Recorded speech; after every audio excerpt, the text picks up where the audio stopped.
Colivenia del tribunal, entonces formularé a continuación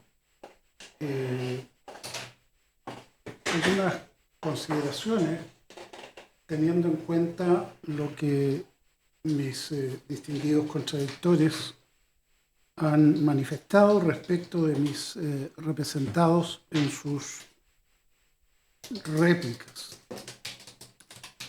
Mantengo, desde luego, lo señalado en mi alegato anterior, en el sentido de que existen múltiples e independientes motivos de absolución de mis representados.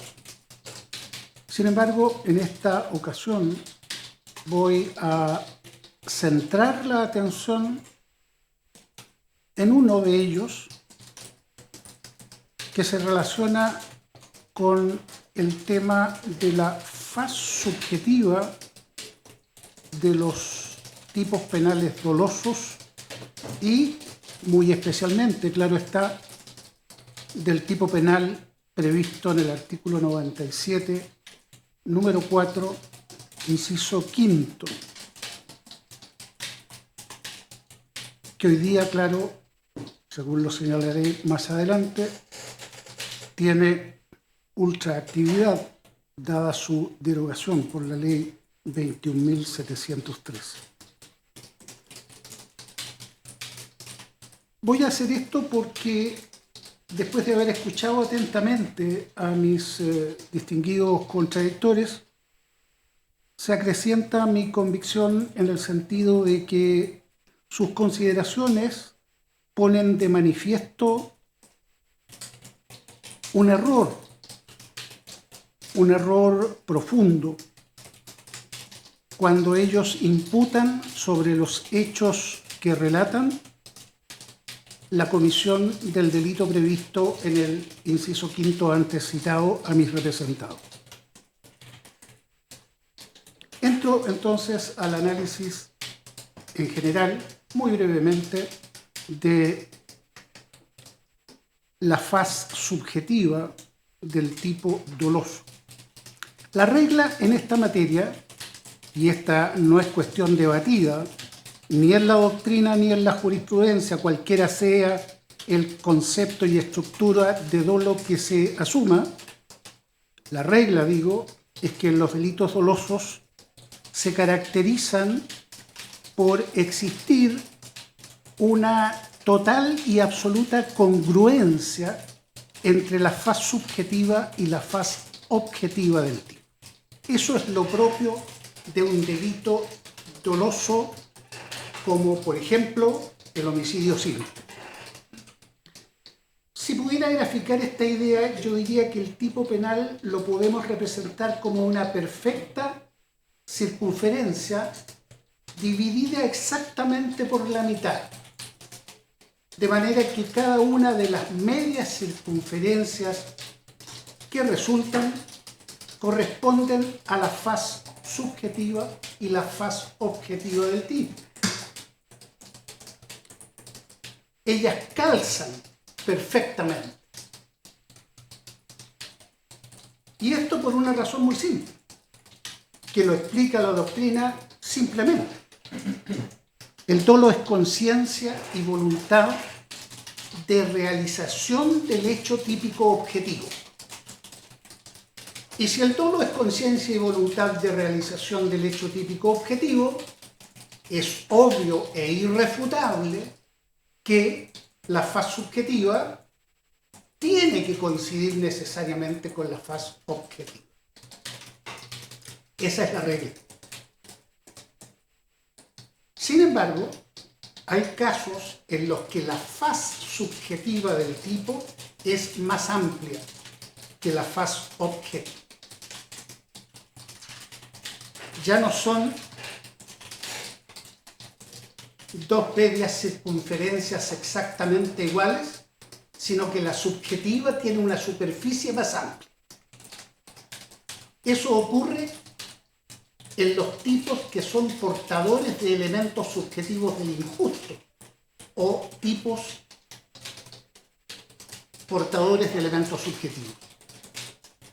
El ejemplo característico que en esto la doctrina nacional menciona es el hurto. De conformidad al artículo 432, el hurto consiste en apropiarse de una cosa mueble ajena sin la voluntad de su dueño y con ánimo de lucro. Ahí tenemos un elemento subjetivo del tipo, exigido expresamente por el artículo 432, el ánimo de lucro. Pero no es el único, porque hay casos en los que el elemento subjetivo no está requerido de manera expresa, sino que tácito. Me explico.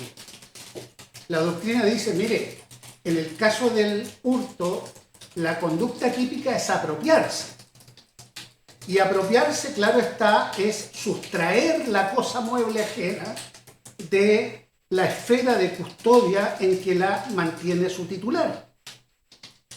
Pero hacer eso dolosamente, vale decir consciente y voluntariamente, no nos pone en presencia de una apropiación, porque la apropiación es sustraer, pero con ánimo de señor y dueño.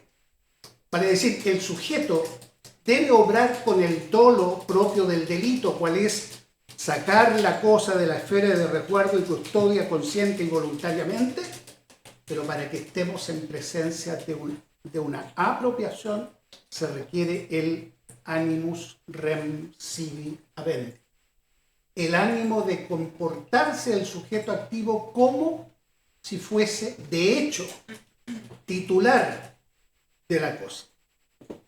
Eso explica, por ejemplo, que en nuestro derecho el hurto de uso, vale decir, el sustraer la cosa mueble temporalmente con la intención de usarla y devolverla, es atípica.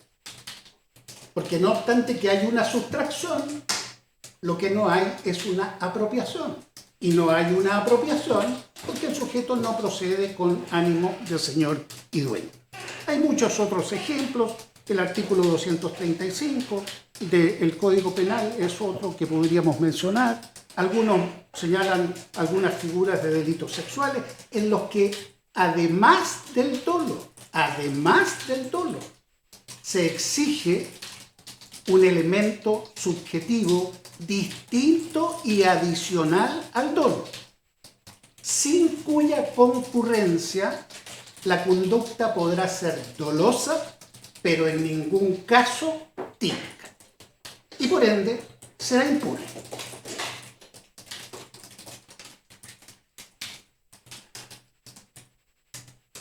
El inciso quinto del artículo 97, número 4, exige expresamente la concurrencia del dolo y además de un elemento subjetivo distinto y adicional al dolo.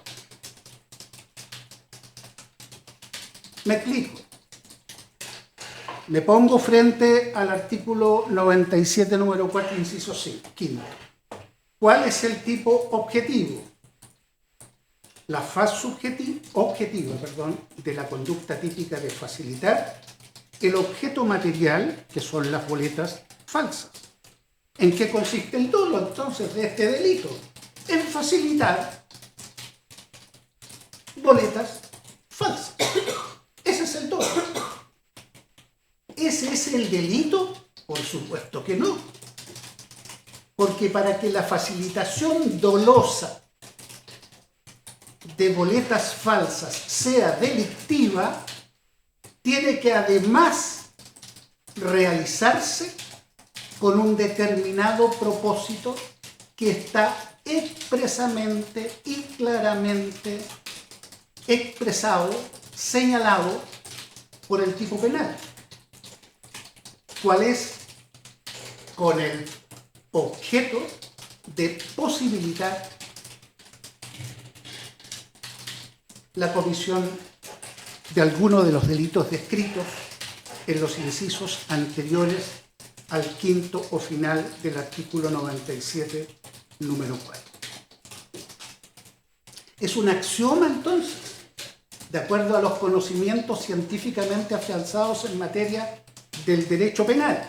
Es un axioma que la facilitación de una boleta falsa, consciente y voluntariamente, solo constituirá delito si el sujeto la realiza dolosamente y además, lo que deberá probarse más allá de toda duda razonable, además con este objeto de posibilitar la comisión de alguno de los delitos antes referidos.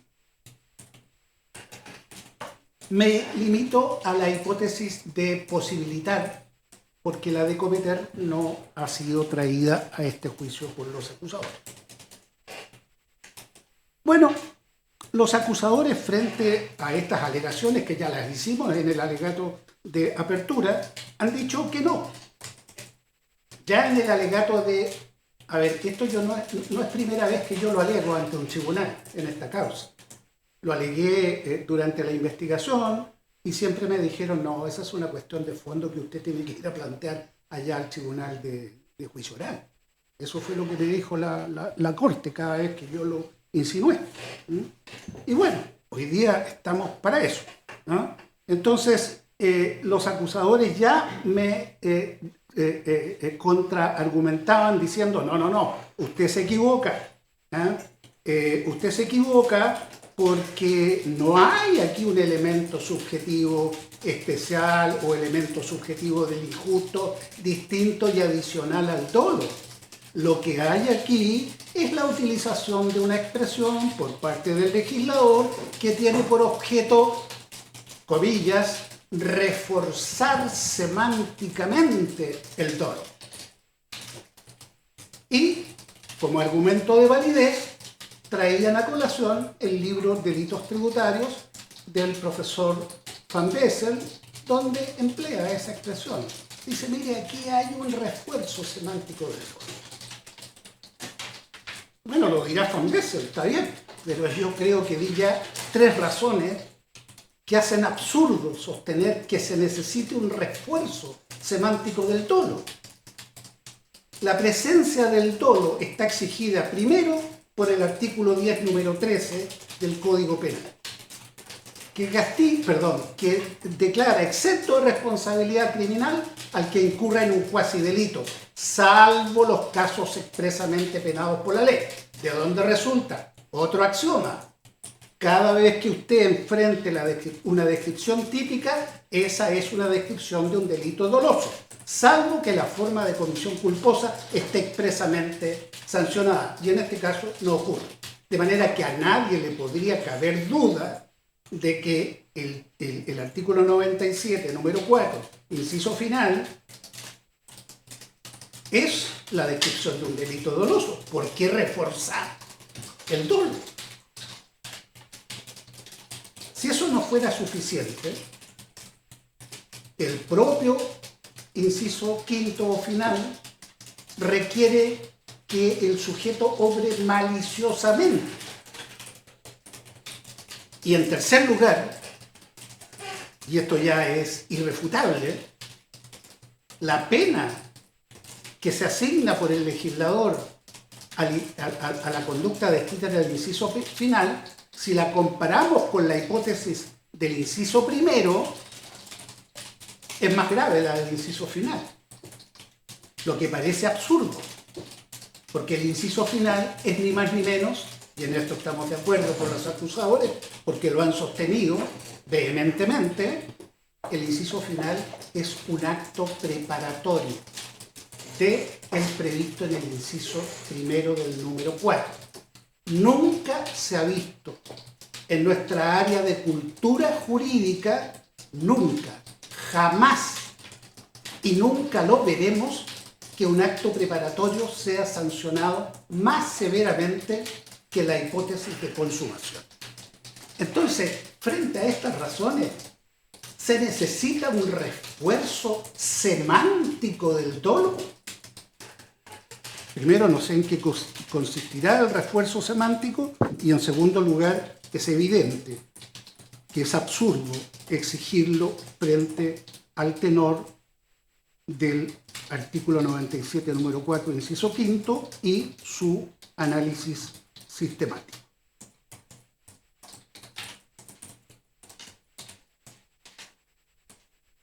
Si esto fuera poco, traigo a colación un fallo que dice directa relación con esta causa. Me refiero al fallo recaído, al fallo de la excelentísima Corte Suprema, principalmente en sus considerandos segundo y tercero, recaído, digo, en el rechazo del desafuero del ex parlamentario don Fulvio Rossi.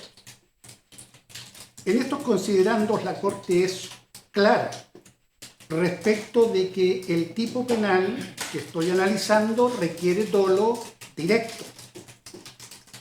Toma parte la Corte Suprema porque el dolo tiene una estructura bipartita, es conciencia y voluntad. Así lo dice expresamente en el considerando segundo. Y en el tercero deja claro que hay una exigencia de un elemento subjetivo del tipo, que no es otro que el que ya he mencionado tantas veces. El sujeto, además de dolosamente, debe obrar con el objeto de posibilitar la comisión de alguno de los delitos ya referidos. Y agrego incluso un tercer argumento de texto legal. La ley 21.713 de octubre del año pasado derogó el inciso quinto. ¿Y por qué digo que derogó? Porque sustituyó el inciso quinto. Y lo sustituyó por otro nuevo. Y sustituir es cambiar una cosa por otra distinta. De manera que no hay duda que lo derogó. Los acusadores dicen que fue modificado, pero nunca explicaron en qué consistió la modificación. No, fue derogado. Derogado. Ya voy a explicar el alcance de la derogación. Lo sustituyó por uno nuevo. ¿Qué tiene nuevo que sea interesante? Que castiga al que facilite boletas falsas sin el propósito que exige el inciso quinto final derogado. Eso ya pone en evidencia que el derogado exigía este elemento subjetivo distinto y adicional del dolo, sin el cual la conducta, aunque sea dolosa, no es típica. E incluyó también la ley 21.713 un inciso nuevo, sexto, párrafo sexto lo denomina. ¿Y qué es lo que hace? Castiga la facilitación de boletas falsas con el propósito ya indicado. Pero esta disposición tampoco es aplicable porque la penalidad que la ley le asigna es mayor y en consecuencia perjudica al afectado. No hay que inquietarse con lo que sostengo de que el inciso quinto fue derogado.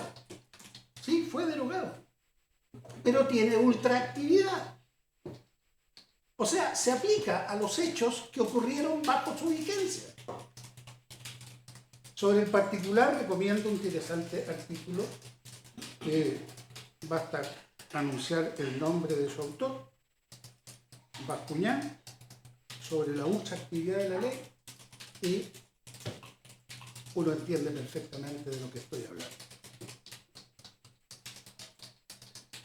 Pero se aplica un hecho típico, un tipo penal respecto del cual no cabe duda, desde el ángulo que se le mire, que desde el punto de vista subjetivo exige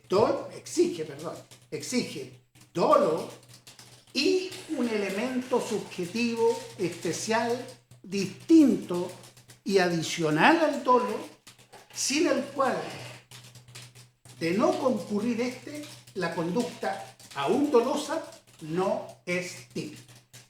Y ese es el problema. Ese es el problema desde el inicio. ¿Y por qué desde el inicio?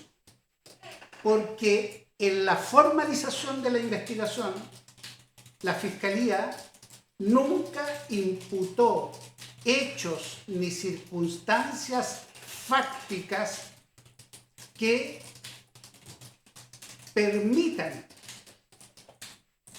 tomar noticia de que se está imputando ese elemento subjetivo especial. Y el Servicio de Impuestos Internos, puesto en esta encrucijada de imputamos un hecho que es atípico, intentó solucionar la cuestión en la acusación. Pero lo hizo de mala manera. ¿Por qué? Primero, porque es tardío. Ya no puede introducir un elemento que no fue debidamente imputado en la formalización. Porque primero ofende el derecho de defensa del acusado.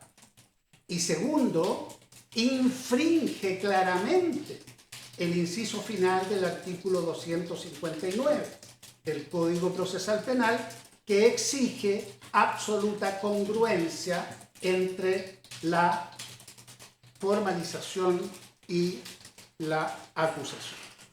Esa congruencia no se da en la especie, en lo que se refiere a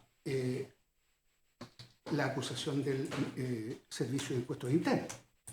Pero además, también es erróneo el proceder del Servicio de Impuestos Internos porque se limitó en la acusación a decir que mis representados procedieron con el objeto de posibilitar. O sea, repitió, citando, transcribiendo lo que dice la hipótesis abstracta. Cuando digo abstracta, digo sin contenido fáctico, de la que se vale el legislador para describir el hecho típico en el artículo 97, número 4, inciso quinto o final. Se le podrá preguntar a los más distinguidos procesalistas latinoamericanos, que son los que yo he consultado, Mayer, Binder, los he citado en mi alegato de apertura, y todos ellos están de acuerdo. Cuando usted imputa, tiene que imputar los elementos subjetivos.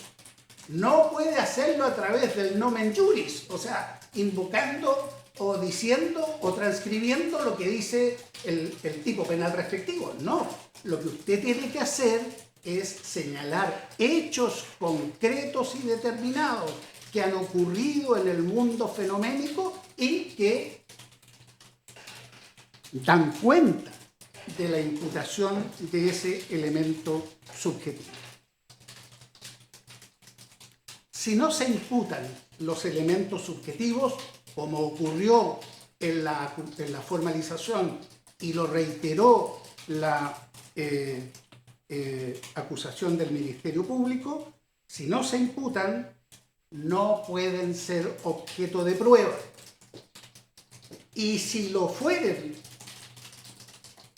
la Corte Suprema, en el rol 75-670 del año 75-670 del año 2021, en fallo del 16 de marzo del 2022, ha dicho que al tribunal le queda vedado, aunque se pruebe, si no fueron imputados, le queda vedado considerar dicha prueba para labrar una sentencia condenatoria.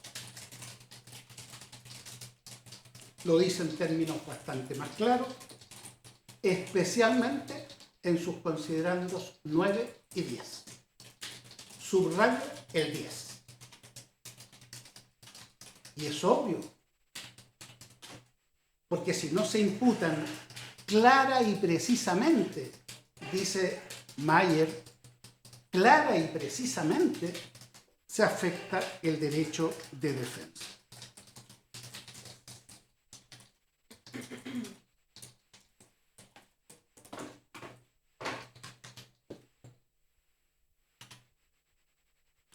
obraron. Ahora voy a pensar en estos largos meses y en las pocas audiencias en que se produjo prueba respecto de mi representado. Y voy a hacer el análisis tomando el caso de Roberto León, pero es aplicable también al resto, a las boletas de Michel Raymond, de Daniel Rosas y de Miguel Salazar.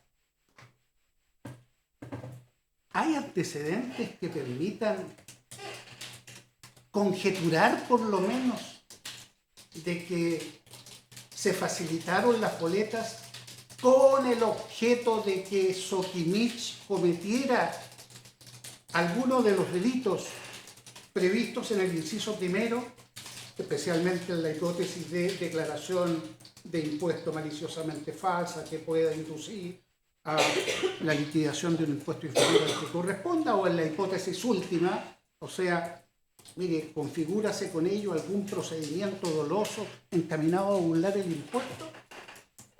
Nada.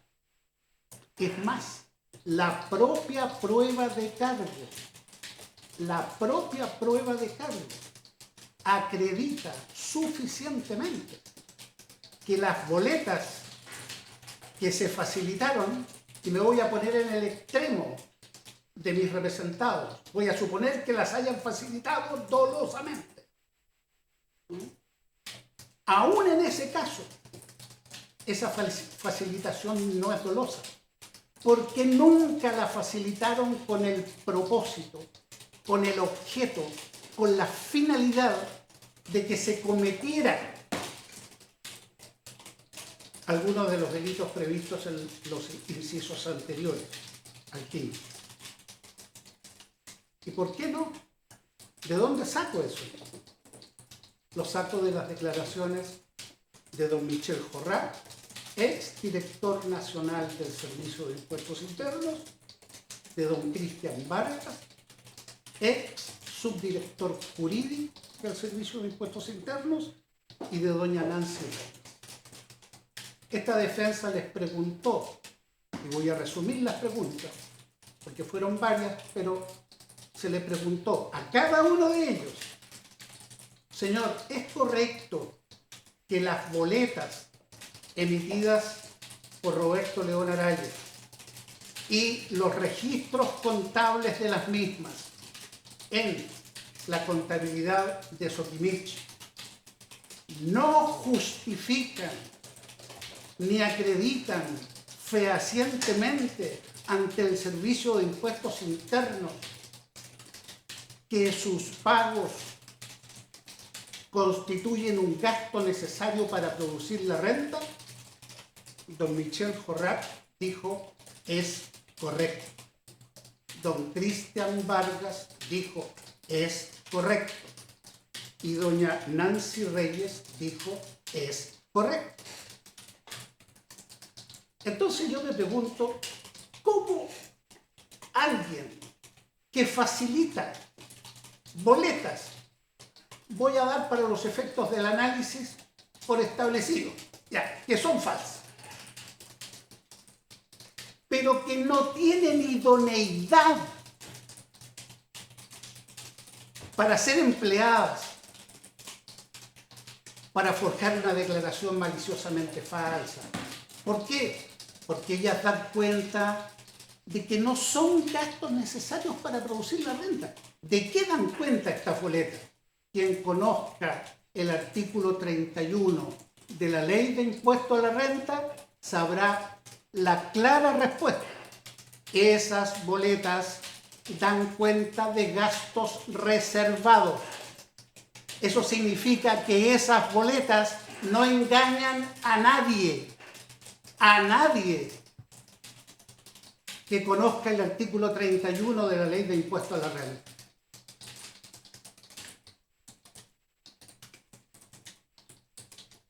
Esas boletas dan cuenta que sus pagos son gastos rechazados. Entonces la duda es, oiga, pero ¿y no habrá sido que se habrán coludido? Nos vamos a salir del tipo, pero porque ya nos vamos a ir a una hipótesis de complicidad. ¿Y no se habrán coludido con TESE Pero si hay otra cosa muy clara en el juicio, don Patricio Contese ni nadie en Soquimich hizo nada por aparentar que el pago de esas boletas fueran gastos necesarios para producir la renta. Si el Servicio de Impuestos Internos hubiera ido a fiscalizar, a ejercer sus facultades fiscalizadoras y liquidadoras del impuesto a la renta y revisara la contabilidad de Soquimich, de lo primero que se habría dado cuenta, sin ningún esfuerzo, cómodamente, es que la información contable dice, señor, el pago de estas boletas son gastos rechazados. Son gastos rechazados. Y por eso sostuve, no obstante que no es mi materia, pero como el Ministerio Público nos arrastró también a tener que discutir estos temas, don Patricio Contese tampoco incurrió en el delito del inciso primero. Salvo que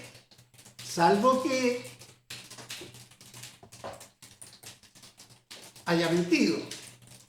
Y claro, parece que mintió.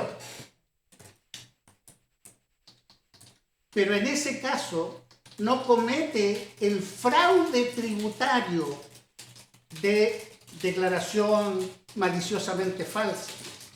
No, eso es un delito de perjurio. ¿Y por qué es un delito de perjurio? Porque las declaraciones de impuestos tienen que presentarse bajo juramento. Pero para perseguir el delito de perjurio tuvo que haberse formalizado, tuvo que haberse acusado, investigado, etc. Y nada de eso se hizo.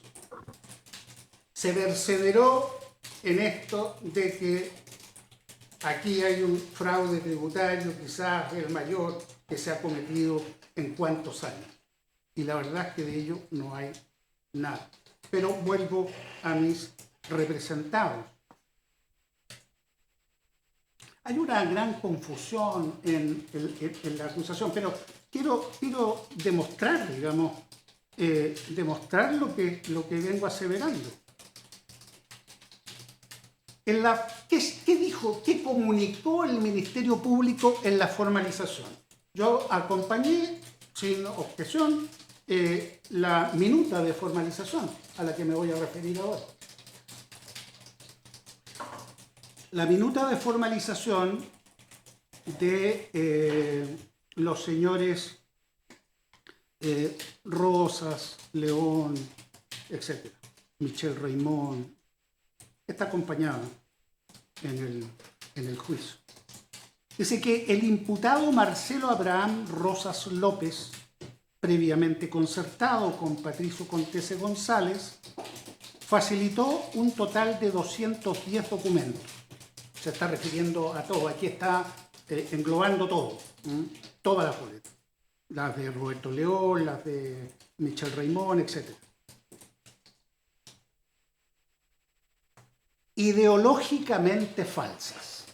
Aquí hay que ir con reflexión, leyendo. Ideológicamente falsas a Soquimich, por cuanto daban cuenta de servicios inexistentes.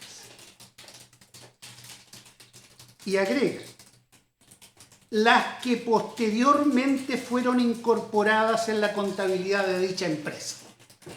Bueno, aquí está relatado, se saltó. Aquí se saltó el elemento subjetivo. Debió haber dicho, relatado algún hecho que pusiera en evidencia el propósito de quien facilitó las boletas de hacerlo para que Soquimich cometiera el delito. No, se quedó en la causalidad. Se quedó en la causalidad y relató el curso causal. Mire, usted facilitó boletas que posteriormente fueron ingresadas en la contabilidad y etc. ¿Dónde está la imputación del elemento subjetivo? Nos respondieron en este juicio y la Fiscalía dijo que teníamos que leer el número 207 y siguientes de la acusación. Quien lea el número 207 y siguiente se va a encontrar con este mismo tenor. O sea, tampoco hay hecho alguno que permita razonablemente, derivar de él la imputación de este elemento típico esencial, sin el cual la conducta dolosa de facilitar boletas falsas no es típica. ¿Cuál elemento típico esencial? Bueno, ya lo hemos dicho hasta el cansancio. Que haya operado con el objeto de posibilitar la comisión, etcétera, etcétera.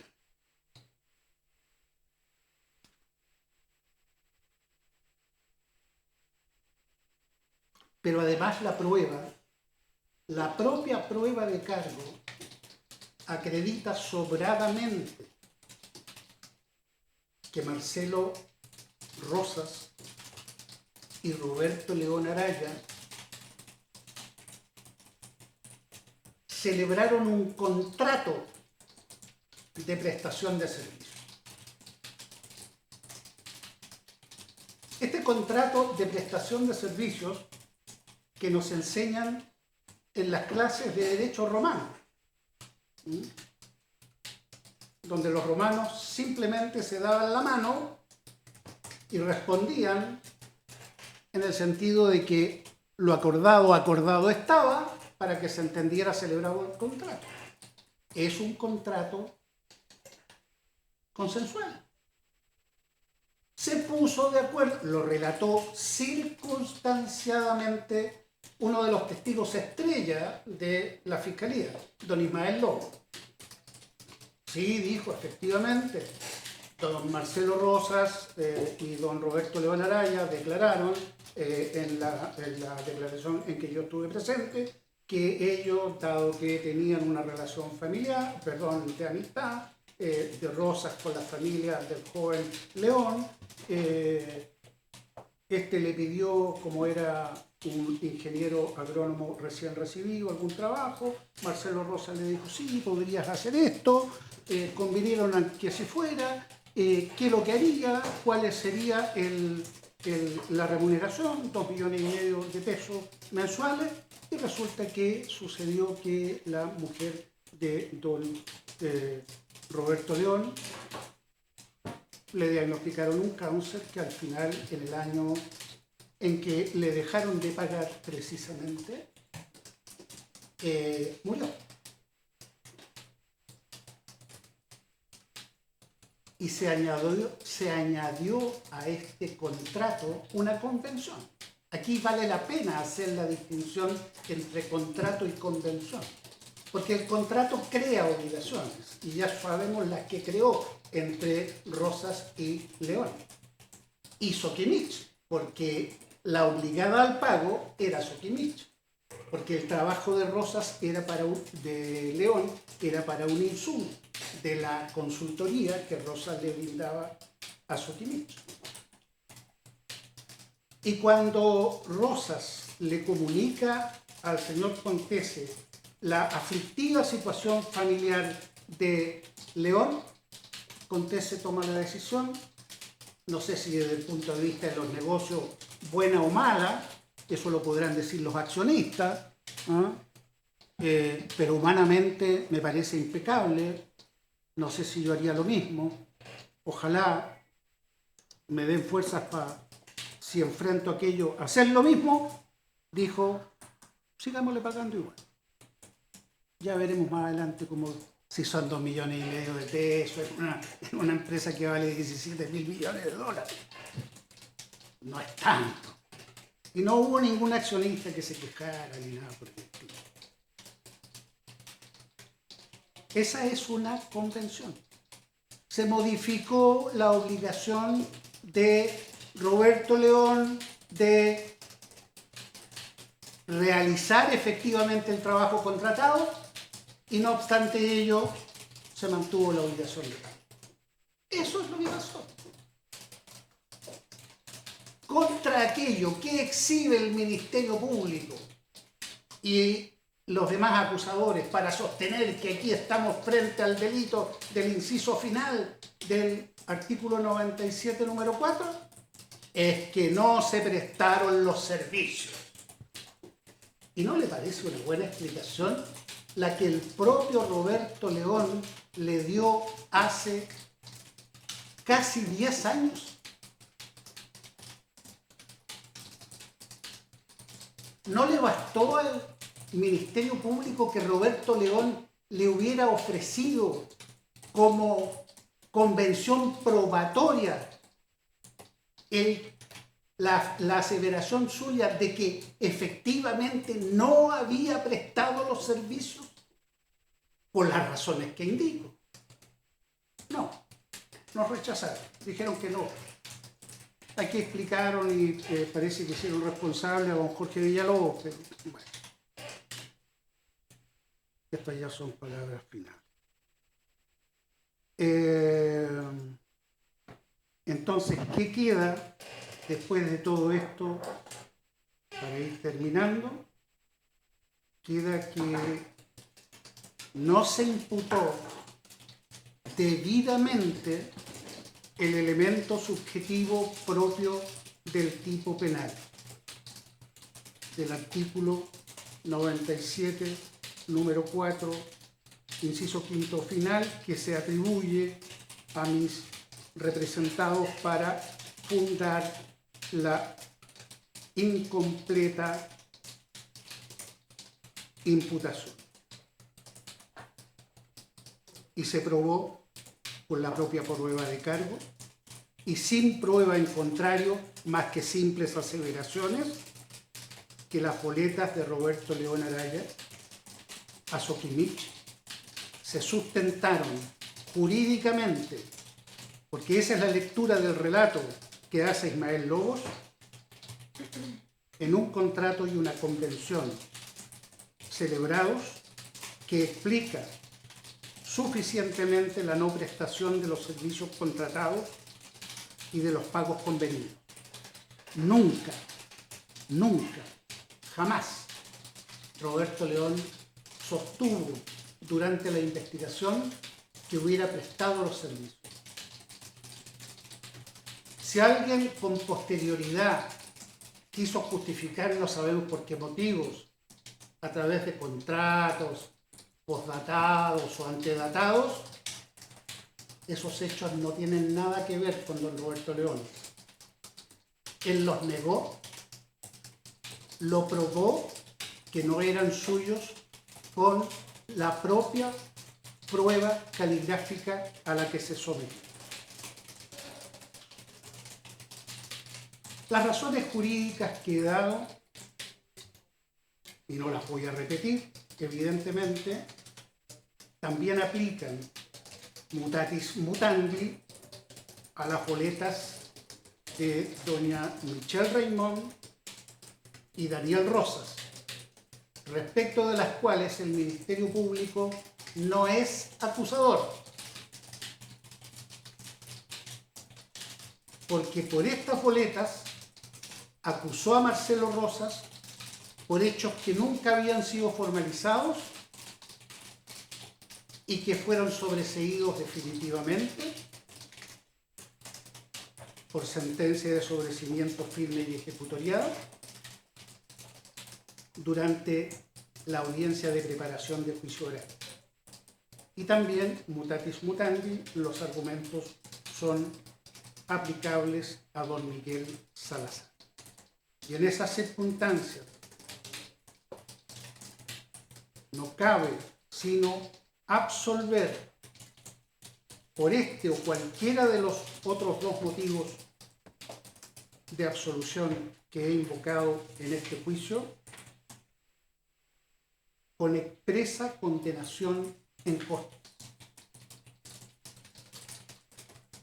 Con expresa condenación en costas, porque lo que hoy día sostenemos es lo que le manifestamos al Ministerio Público.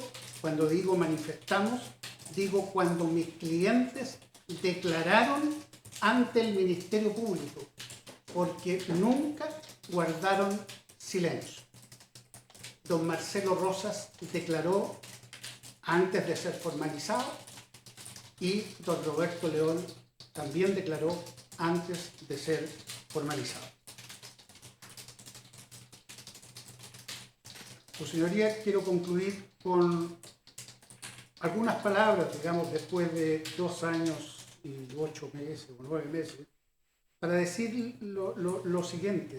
He visto a todos y cada uno de mis colegas desempeñarse durante este juicio. No me cabe ninguna duda que todos han hecho el más noble esfuerzo a su alcance. No presumo en ningún momento mala voluntad ni mala fe. Podremos habernos equivocado. Todos estamos expuestos a eso. Pero quiero congratular a mis colegas por el desempeño que han tenido sin ninguna excepción.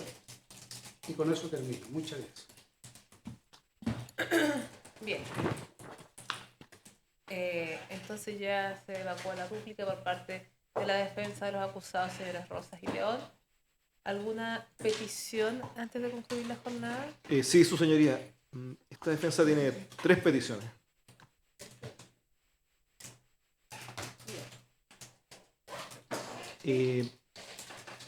Primero, que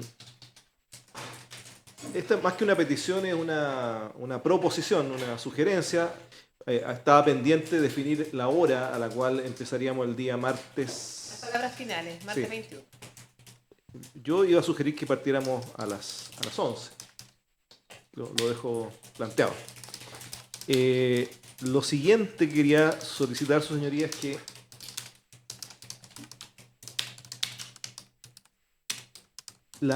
el número de delitos por el cual está acusado mi representado son, su señoría lo conoce la acusación, son muchos, son múltiples, los periodos también son múltiples, hemos peleado incluso prescripciones de algunos de esos periodos. A lo que voy, su señoría, es que es muy difícil para esta parte prever, o sea, en el evento de una sentencia condenatoria no es una cosa que sea blanco-negro, digamos, puede tener muchos matices. Y eso, para los efectos del artículo 343, implica la necesidad eventualmente de tener que estudiar bastante en qué consistan los hechos de una eventual condena. ¿Diferir el 343? Para el día siguiente. Al veredicto. Y lo último es pedir para ambos días, el día de la última palabra y el día del veredicto, que podamos ingresar con nuestro representado por una vía distinta que la usual de esta entrada, porque como es un caso que puede tener alguna connotación pública y en otras oportunidades hemos tenido cierto público no hostil, digamos, ¿ya? Entonces, para evitar cualquier riesgo, queríamos solicitar un ingreso por la parte de atrás, que entiendo que lo hicimos la vez anterior. Un ingreso diferido por un lugar. Sí, esas 3 cosas eran, su señoría. Bien. El resto de las defensas, don Marcelo Torres, ¿usted? Sí, no. Respecto de don Marcelo Rosa, entiendo que había una situación de salud pendiente. Sí, don Marcelo Rosa está... sí, podemos acompañar el respectivo certificado, señoría, que recomienda, digamos, que no asista presencialmente a las audiencias a las que nos estábamos refiriendo, y en consecuencia pido se le autorice. ¿Dispone usted de ese documento para que también lo puedan ver los acusadores? Sí. Si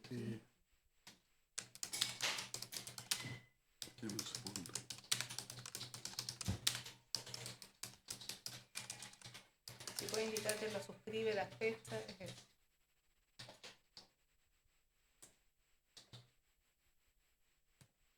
No, lo tiene don Jorge Villalobos todavía. Lo puedo acompañar mañana, señoría, y reiterar la petición. Bien. A ver, tal vez desde ya le consulta a los intervinientes si es que habría alguna posición en que don Marcelo Rosas compareciera vía telemática por los motivos de salud que le afectan, y sería llegar el certificado al que aluden, que entiendo tienen a disposición, también lo había mencionado en la jornada previa don el señor Villalobos, que da cuenta de la situación de salud actual que dificulta su desplazamiento. En ese entendido le voy a preguntar, primero las defensas, entiendo que ninguna tiene oposición, la defensa de don Patricio Contesi. No, señoría, es evidente y manifiesto lo que plantea la defensa del señor Rosa. Bien, la defensa de don Marco Enrique Minami y Cristian Warner. No, su señora. Abogada, señor Longueira. No, señoría, por supuesto. Señora fiscal, Ninguna objeción, magistrado. ¿el servicio de impuestos externos? Tampoco por nuestra parte, su señoría. Yo entiendo que ustedes son los dos acusadores atingentes y el resto de los intervinientes no les voy a consultar expresamente, salvo que deseen agregar algo. Entiendo que no hay inconveniente. Bien, el tribunal entonces, por los argumentos expuestos, entiende que no hay inconveniente y que la comparecencia, las palabras finales y a la comunicación del veredicto del señor Rosas se va a efectuar vía telemática por las circunstancias excepcionales de salud que le afectan, debiendo entonces don Marcelo Torres después acompañar el certificado respectivo, el cual se entiende que también queda bajo resguardo de información porque dice relación con el estado de salud de don Marcelo. Muchas gracias, señoría. Sí, disculpe, el certificado lo va a aportar mañana. Yo creo que hoy día lo puedo ingresar Bien. por... Si lo aporte dentro de un plazo de 24 horas, no hay Sí, ningún inconveniente. lo aporto hoy día mismo. Ya. Eso es un primer punto zanjado. Y no tenía inconveniente con lo que pidió la defensa del señor Contese, la propuesta que hizo de palabras finales a las 11 de la mañana, diferir un eventual artículo 343 del evento de veredicto condenatorio y el acceso por algún lugar especial para evitar riesgos, hostilidades de su representado, don Marcelo Torres. ¿Pide lo mismo o no? No, ¿No? Ya. La defensa de don Marco Enrique Minami, Cristian Warner. No, tampoco. ¿No va a pedir acceso? No. No. Nosotros, señoría, como lo habíamos adelantado, también vamos a pedir la posibilidad ambos días en que la entrada y el retiro de mi representado sea por una vía distinta a la de la explanada, como se hizo en otras ocasiones, y debo mencionar que en el caso de mi representado ya fue agredido en una oportunidad. Bien, y que entiendo que ninguno tiene inconveniente con las 11 horas de palabras finales, ¿no? A las 11 no. palabras finales, nadie tiene inconveniente. No. Bien, señora fiscal, Eh, ¿algo que señalar al respecto? Palabras finales a no, las 11 magistrado, horas. no, ninguna objeción a que parta a las 11 de la mañana en la Y el audiencia. evento de un eventual artículo 343 diferirlo para el día siguiente. Entiendo que respecto de todos los acusados se está planteando Sí, yo entiendo diferirlo lo al mismo, 343. Sí, no hay ninguna objeción. Y el ingreso, no hay ninguna observación respecto de lo No, ninguna. Abogado del servicio. En el mismo sentido, su señoría nos parece razonable. El abogado del consejo. No tenemos inconvenientes, señoría, las propuestas y solicitudes planteadas por la defensa. El abogado de la fundación. Tampoco hay inconveniente, señoría. Tribunal va a resolver.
En primer lugar, se va a acoger que la jornada de palabras finales que está proyectada para el día martes 21 de octubre se realiza a las 11 horas. Y respecto del ingreso y salida de cuya petición expresa han efectuado las defensas del señor Patricio Contés y Pablo Longueira para las jornadas del día martes, palabras finales, y el día miércoles, comunicación de veredicto, se va a permitir que todos los acusados puedan hacer uso de algún ingreso especial, por alguna vía especial, que va a informar oportunamente la administración. Esto se resuelve respecto de todos los acusados, porque a todos aquellos les asiste por un principio de igualdad el poder acceder por alguna vía diversa para no verse afectado eventualmente, considerando la connotación que tiene la causa y además compatibilizando aquello con el funcionamiento del resto de los tribunales y del centro de justicia, porque muchas veces un ingreso por la explanada no solamente es el riesgo de la persona misma que está requiriendo este ingreso por otro lugar, sino que también dice relación con el funcionamiento del centro de justicia, del resto de los tribunales y de los demás usuarios del sistema. Entonces el tribunal, para prever cualquier tipo de eventualidad de algún desorden en la explanada o en el ingreso al centro de justicia, permite el acceso de todos los acusados por una vía que se informará por la administración oportunamente. Y asimismo, en el evento de realizarse una audiencia conforme al artículo 343 del Código Procesal Penal, con la anuencia de todos los intervinientes, se va a diferir la misma al día siguiente. ¿Bien?